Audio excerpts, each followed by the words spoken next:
الحمد لله رب العالمين والصلاة والسلام على سيد الأنبياء والمرسلين سيدنا ونبينا محمد وعلى آله وصحبه أجمعين. أما بعد فأعوذ بالله من الشيطان الرجيم. بسم الله الرحمن الرحيم. إنا نحن نزلنا الذكر وإنا له لحافظون. صدق اللہ العظیم.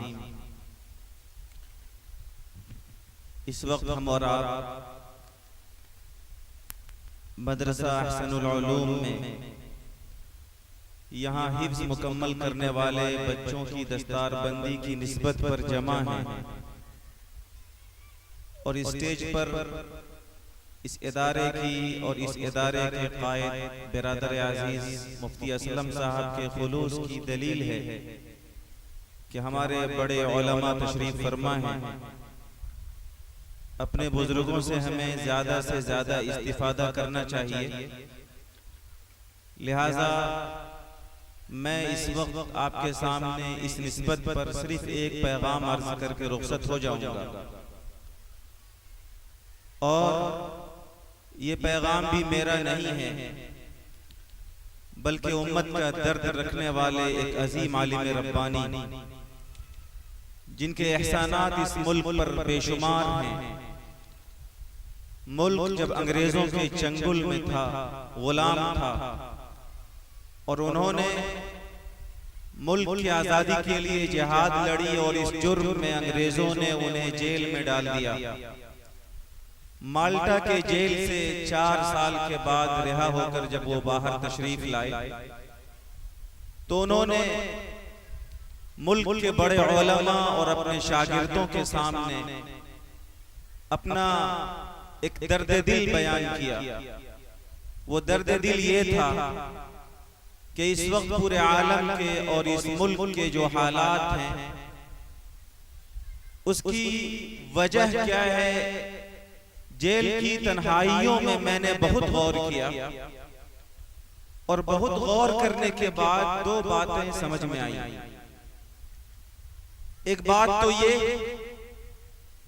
کہ اس وقت پورے دنیا کے اندر مسلمانوں کے حالات اور اس ملک میں مسلمانوں کی تنزلی کی وجہ یہ ہے کہ مسلمانوں نے اللہ کے زندہ و جاوید کتاب سے اپنا رشتہ توڑ لیا. قرآن پاک جو ایک معجزے کی شکل میں اس کے پاس موجود ہے، اس سے ان کا رشتہ ٹوٹا ہوا ہے. اور دوسری چیز یہ کہ مسلمانوں کا آپس میں مختلف بنیادوں پر انتشار اور اختلاف ہے. یہ 2 وہ بنیادیں ہیں کہ جب تک ان 2 بنیادوں کو ختم نہیں کیا جائے گا مسلمانوں کی ترقی نہیں ہو سکتی ہے.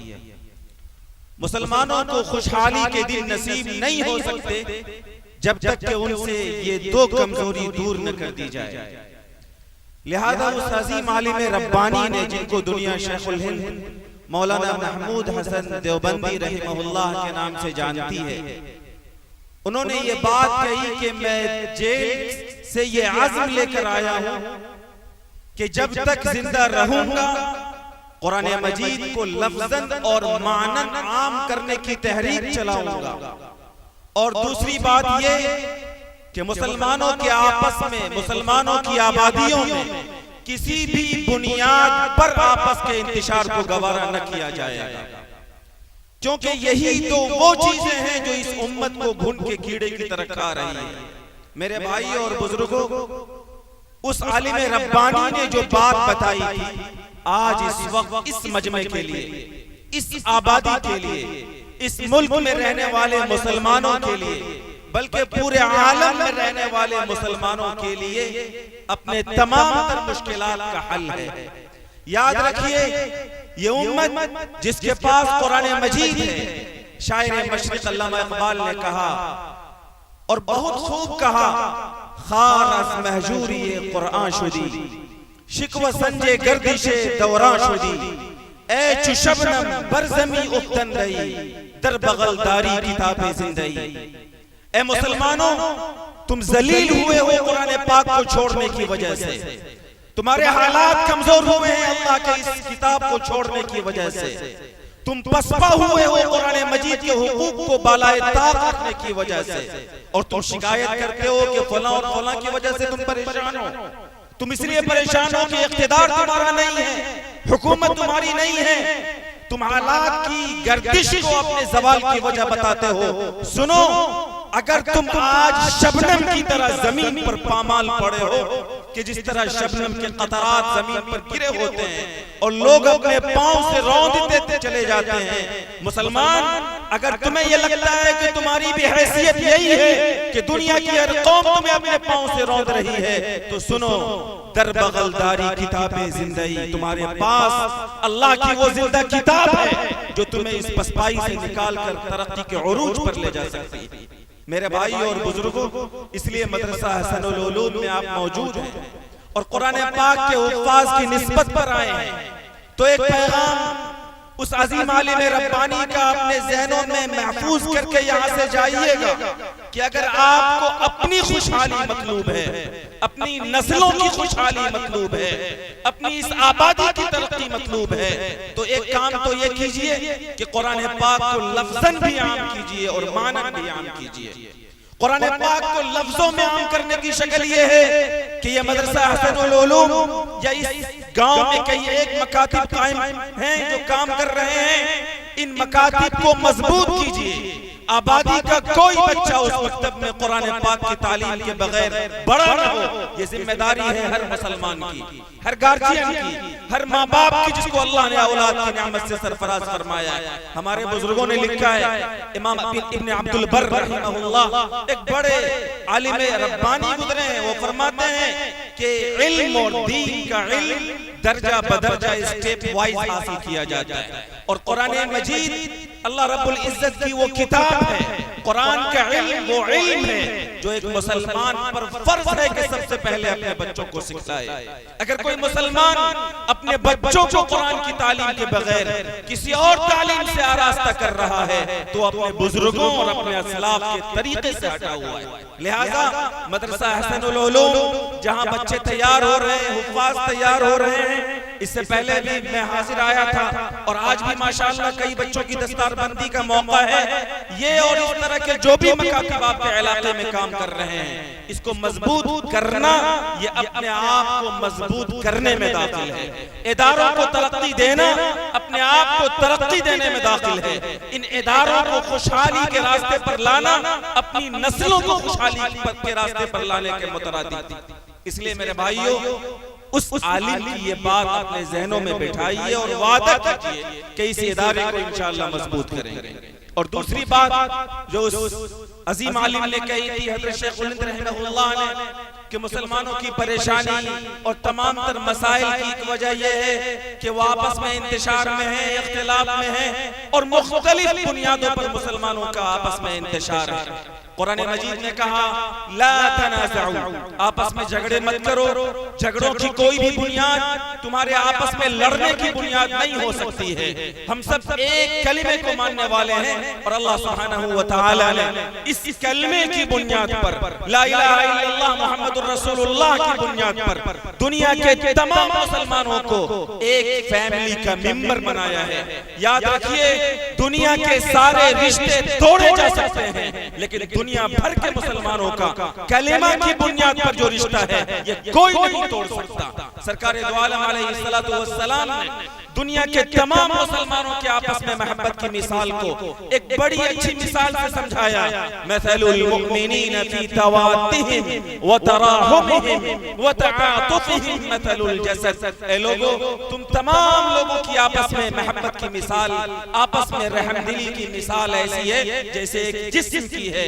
اذا اشتکا منہ عضو تداعی لہ سائر الجسد بالسہر والحمى، کہ جسم کے کسی عضو میں تکلیف ہو تو اس کا درد سارے جسم کو محسوس ہوتا ہے۔ لہذا اسی طرح اس حسن پور کی آبادی کے کسی کنارے پر کوئی مسلمان پریشان ہو تو آبادی کے دوسرے کنارے پر رہنے والے کو درد محسوس ہونا چاہیے۔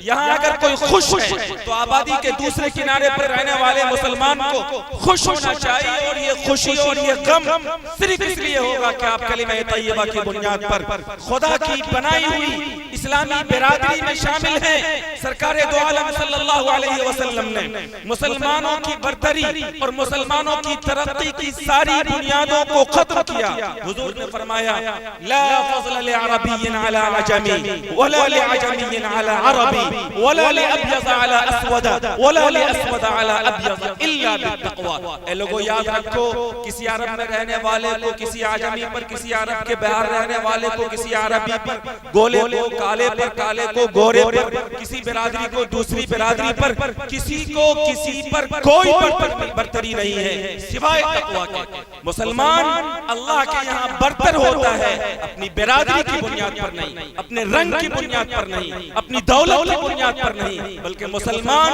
اللہ اور اس کے رسول کی نگاہ میں اعلیٰ اور برتر ہوتا ہے تو اس کی بنیاد صرف اسلام ہوتا ہے اور اس کی بنیاد صرف تقوی ہوتی ہے۔ اس لئے میرے بھائیو، اس وقت ہماری یہ ایک بڑی ضرورت ہے کہ ہم آپس کے ہر انتشار کو دور کریں۔ قرآن مجید کی آیت میں اللہ تعالیٰ نے یہ حکم فرمایا وَاعْتَصِمُوا بِحَبْلِ اللَّهِ، اے لوگو اللہ کی رسی کو مضبوطی سے پکڑو اور آپس میں انتشار نہ کرو، آپس میں لڑائی کرو گے، جھگڑے کرو گے، تفشلوا وَتَذْهَبَ رِيحُكُمْ، تو کمزور پڑ جاؤ گے، تمہاری ہوا اکھڑ جائے گی، تمہاری کوئی طاقت نہیں رہ جائے گی۔ ید اللہ علی الجماعہ، کیونکہ اللہ کی طاقت اور اللہ تعالیٰ کی نصرت مسلمانوں کے ساتھ ہوتی ہے۔ لہٰذا آبادی کے تمام لوگوں کو چاہیے، ہمیں اور آپ کو چاہیے کہ ہم آپس میں اس کلمے کی بنیاد پر اتحاد اور اجتماعیت کا مظاہرہ کریں۔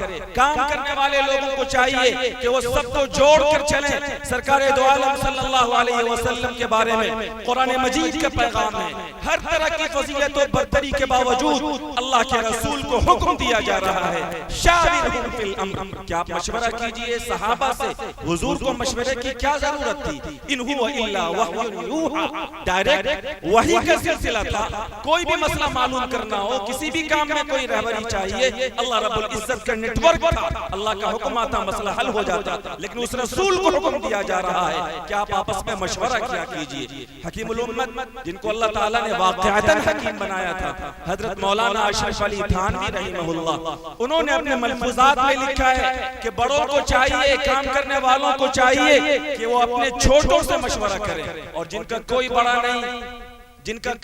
نہیں ان کو چاہیے کہ وہ اپنے چھوٹوں سے مشورہ کریں۔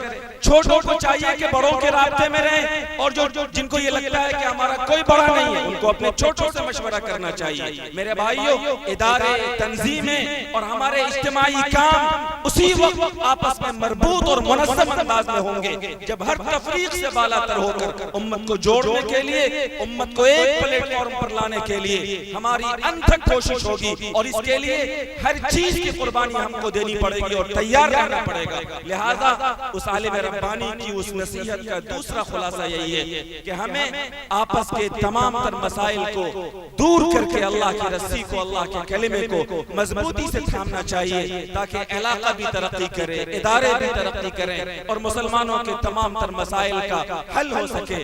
اقبال نے ہی بڑی خوبصورت بات کہی تھی، قوت فکر و عمل پہلے فنا ہوتی ہے، تب کسی قوم کی شوکت پہ زوال آتا ہے۔ جب کسی قوم کی سوچ کا معیار گر جائے اور جب کسی قوم کے عمل کا معیار گھٹیا ہو جائے تو پھر اس قوم کی شوکت پر زوال آتا ہے، وہ قوم ترقی نہیں کیا کرتی۔ لہذا اپنی سوچ کو بلند رکھیے، اپنے دل کو وسیع کیجئے، اور ہر انتشار سے اوپر اٹھ کر اپنے اداروں، اپنی جمعیتوں اور اپنی جماعتوں اور اپنی آبادیوں کی ترقی کو اور اپنی آبادیوں کو خوشحالی کے راستے پر لے جانے کے لیے کلمہ واحدہ کی بنیاد پر اتحاد کا ثبوت پیش کیجئے۔ میرے بھائیو، یہ درد دل میرا نہیں بلکہ ایک عظیم عالم ربانی کا ہے۔ محتاج میں بھی ہوں اور آپ بھی ہیں۔ ہم سب کو اللہ رب العزت اپنے قرآن کا حقیقی عشق عطا فرمائے، اور اللہ تعالیٰ اس ملت کو اتحاد و اجتماعیت کے ساتھ زندگی گزارنے والا بنائے۔ خدا تعالیٰ ان باتوں پر عمل کی توفیق عطا فرمائے۔ وآخر دعوانا ان الحمدللہ رب العالمین۔